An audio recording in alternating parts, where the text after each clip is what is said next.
Our next question is from Ellis Jeter. He lives in New York City. Hasn't decided whether he's voting for you or for Secretary Clinton. Welcome. Hello. In my sophomore year of college, I was employed at the private religious university that I was attending when an anonymous person outed me to the school administration and my employer. And on the grounds of religious opposition to homosexuality, I both lost my job and was evicted from my off-campus rental. What do you both believe the role of government is in regulating both religious freedom and civil liberties? Well, that there be a balance, and right now I fear that under the guise of religious liberty, that the LGBT community is being discriminated against. Recently weighed in on Utah's law, which I thought was really a balance between religious freedom and LGBT rights. Governor, what was it that back in '91 you were speaking out on this issue?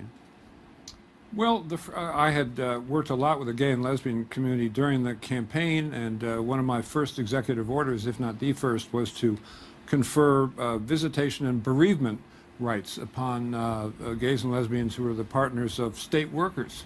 I had jurisdiction to do that by executive order. You would have thought that I detonated explosives. It was so far out there. Then I said we had a rash of teenage suicides in Massachusetts from gays and lesbians in high school who had literally committed suicide because they were bullied and harassed so much because of their sexual orientation. I thought that was a problem worthy of systemic examination. So I appointed this commission under the leadership of a very dedicated fellow named David LaFontaine, and they held hearings around the state and really aerated this issue. Then I appointed a whole bunch of lesbian and gay judges. I think the first one was a woman. And, you know, it's the first time a Massachusetts governor had used the L word. I said, you know, I'm so delighted to appoint so-and-so who's, you know, prominently identifies herself as a lesbian, and she's going to give a voice to that segment of the community. It was not very much, but I used to go to national governors meetings, and people would laugh and say, don't you realize, the Democrats were kind of friendly with me, and they would say, don't you realize you're supposed to be all one thing or all the other? And that was a long time ago, but it's getting to the issue we were talking about today.